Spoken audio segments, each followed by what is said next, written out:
Shalom bien-aimés de Dieu, je vous salue dans le nom de Jésus-Christ, notre Seigneur et Sauveur. Jeudi dimanche 3 septembre 2023, le Seigneur nous a encore accordé la grâce de nous réveiller. Et c'est une grâce pour toi et moi, mon frère, ma sœur,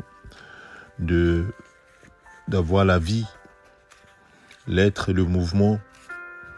Et cela est une grâce venant de notre Seigneur, notre Dieu. Et c'est pour cela que toi et moi, nous devons nous réjouir en lui. Et ce matin, j'aimerais continuer un peu sur le sujet que nous avions abordé hier. Bien-aimés de Dieu, oui, en nous inspirant de ce qui s'est passé avec Israël, le peuple d'Israël quand ils étaient en captivité en Égypte. La Bible dit que Dieu a décidé de libérer son peuple, de lui donner une véritable liberté. Et c'est ce qui s'est fait réellement. Le peuple est sorti et le peuple a marché dans le désert. Néanmoins, l'ennemi ne voulait pas les laisser partir. L'ennemi ne voulait pas les laisser partir. Alors, le Seigneur va donner une parole à Moïse. Une parole à Moïse pour que Moïse puisse rassurer les enfants d'Israël et leur dire que cette liberté promise n'est pas remise en cause. Et cela est ainsi pour toi également. C'est pourquoi il leur dit que les ennemis que vous voyez, les Égyptiens que vous voyez et qui les poursuivaient donc, vous ne les reverrez plus jamais. Oui, l'Éternel vous donne la liberté et c'est dans cette liberté que vous allez marcher dorénavant. Oui, l'Éternel a promis la liberté à son peuple et c'est dans cette liberté qu'il veut que nous marchions. Mon frère, ma sœur, ces ennemis que tu voyais, tu les reverras plus jamais parce que l'Éternel a décidé.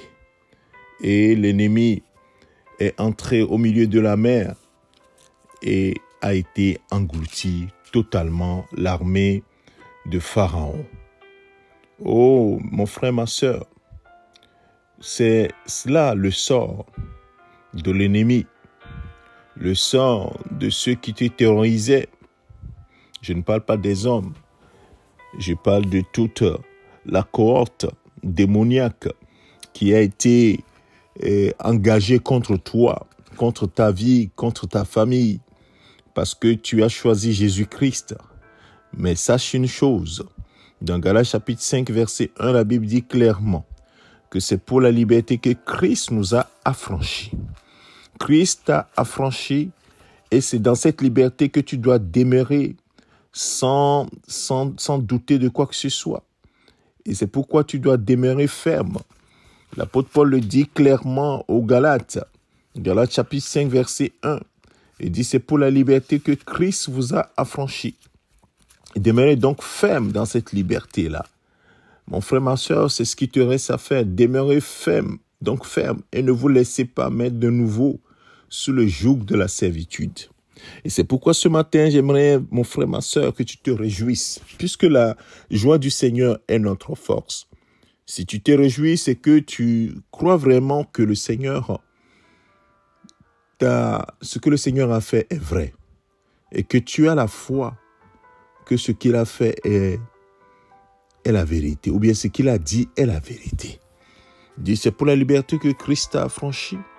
Demeure donc ferme et ne te laisse pas de nouveau mettre sous le joug de la servitude, quelque servitude que ce soit, une quelconque loi, les démons, les esprits impurs, le péché, toutes sortes de choses qui pourraient te mettre encore sous la servitude. Bien-aimé de Dieu, tu as la liberté. Et là où il y a l'Esprit du Seigneur, là il y a la liberté. L'Esprit du Seigneur avec toi.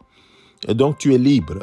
C'est pourquoi Jésus, en venant dans ce monde, a déclaré clairement, Luc chapitre 4, verset 18, dit, je suis venu pour annoncer une bonne nouvelle aux pauvres, guérir ceux qui ont le cœur brisé, affranchir ceux qui sont en captivité. Oui, ceux qui sont aveugles, leur redonner la vue, ceux qui sont sous oppression, les renvoyer libres. Bien-aimés de Dieu, c'est une année de grâce, c'est un temps de grâce dans lequel nous sommes. Ce n'est pas nous qui avons fait quelque chose, Christ l'a fait déjà pour nous. Nous demeurons fermes dans ce que le Seigneur a déjà accompli pour nous.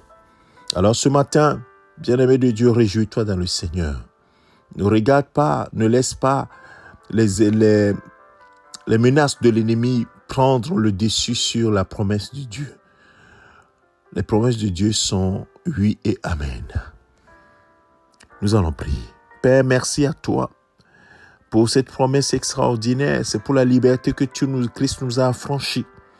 Et quand nous voyons l'histoire d'Israël, lorsque Pharaon et son armée ont poursuivi les Israélites, ils ont eu peur.